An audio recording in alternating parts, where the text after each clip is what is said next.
Anthropologists have classically identified 4 rites of passage that exist within every culture on Earth. The analogy often used, attributed to a French ethnographer, Arnold van Gennep, in 1909, is that of a large house which has a long hallway leading to successive rooms. As such, a member of society leaves one stage of life and enters into another at birth, puberty, marriage, and finally death, each of which are marked by important cultural ceremonies. In the past decade or so, each of these 4 sociological stages have, especially in the West, been systematically undermined by social progressives. As has been increasingly recognised, this is part of a much broader revolution, commonly referred to as cultural Marxism, or what Pope John Paul II famously referred to as a culture of death. However, by only addressing abortion and euthanasia, he really didn't go far enough. This is because the 4 main pillars holding up the house of Western civilization have been systematically dismantled and undermined. Abortion, the death of babies.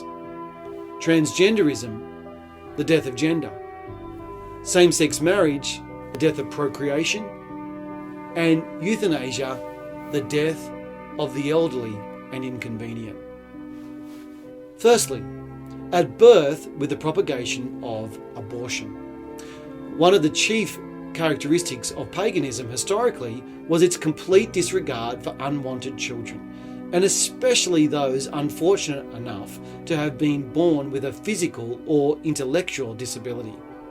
As Georgie Borman writes in The Federalist, as Tertullian recounted, believers in the early church would search through the heaps of refuse in Roman cities and rescue infants from among the refuse and broken pottery.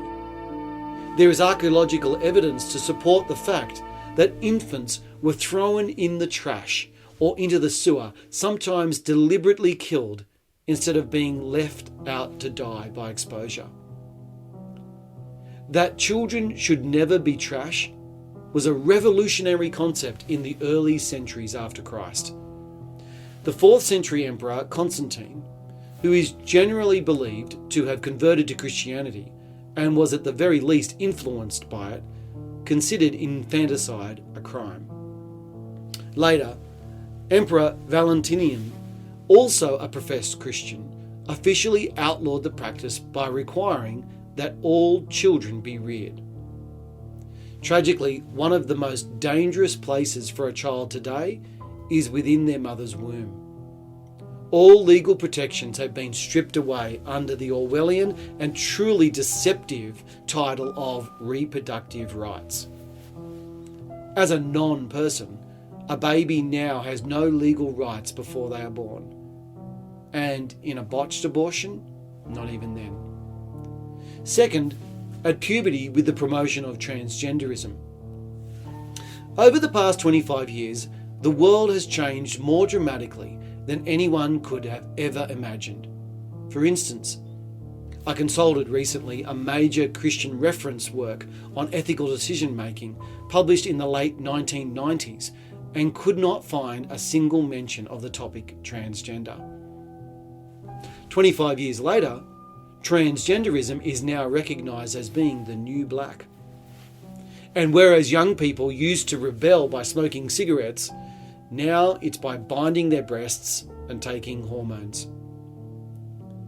What the world will look like in another 25 years' time is difficult to say. Many cultures celebrate the transition of a young boy or girl and what they go through at puberty, with elaborate ceremonies and poignant rituals. In the West, this is often expressed through a secular 21st birthday party, or in a more religious context, a baptism or a profession of faith. However, no longer does a child become something as simple or as binary as a man or a woman when they come of age. Now they can be whatever gender they subjectively perceive themselves to be, regardless of their biology.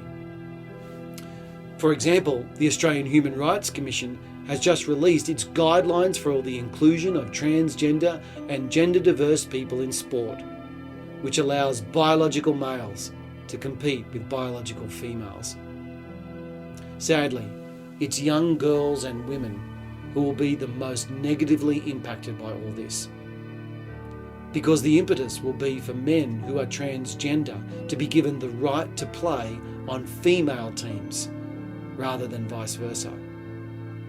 This will not only contribute to the death of women's sport, but it will also place a significant threat to their own physical safety. Third, has been the redefinition of the traditional understanding of marriage. Whereas from the beginning of time, it has always been between a man and a woman, now it's between people of the same sex, even if they can't naturally reproduce or sire offspring of their own.